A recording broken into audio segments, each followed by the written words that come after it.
Je m'appelle Tom Folcher, j'ai 21 ans, je vis à Bagnoles-les-Bains et je fais actuellement des études en BTS Gestion d'entreprise pour justement apprendre à gérer une entreprise dans le futur et mon projet actuel est Elioka. En fait, le concept d'Elioka c'est très simple, c'est de récupérer du bois de palette pour justement en faire des objets décoratifs, en faire une véritable œuvre d'art, tout simplement pour le plaisir des yeux.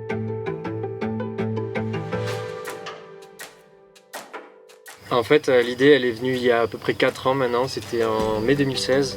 Et en fait, j'ai observé ma mère qui justement elle faisait une table de palettes avec des tabourets pour le jardin. Et c'est à partir de là que je me suis dit il y a vraiment quelque chose à faire là-dedans parce que c'était vraiment l'objet final était vraiment très beau. Du coup j'ai dit sur un coup de tête, bah vas-y, lance-toi.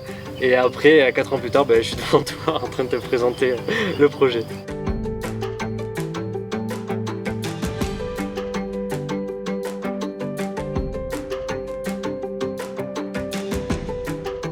Eh bien, ça peut partir d'une suggestion d'un client, par exemple un client qui observe un lion sur tableau que j'ai réalisé.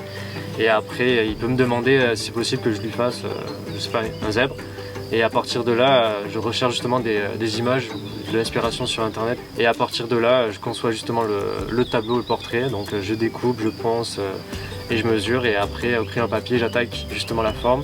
Et la touche finale, c'est à la peinture et pour le résultat final.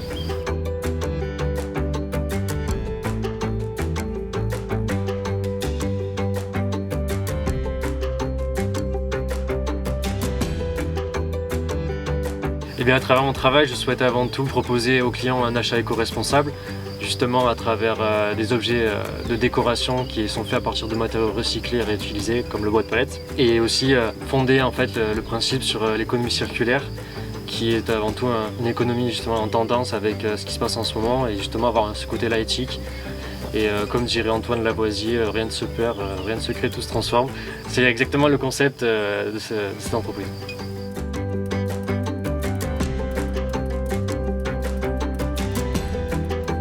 J'ai fait justement mes premières ventes il y a un petit moment maintenant, mais à travers justement les réseaux sociaux. J'ai fait mes premières ventes aussi à l'étranger, comme en Belgique. C'était assez une fierté quand même parce que voir ces créations partir à plus de 700 km d'ici, c'est quelque chose.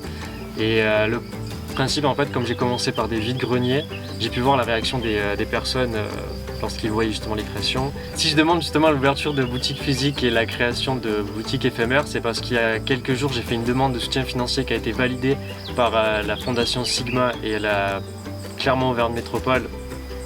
Et justement, je vais les remercier pour ce soutien financier qui va permettre justement d'avoir un budget pour la location de bails commerciaux un peu partout en France et aussi pouvoir faire un bilan et tester ce projet-là.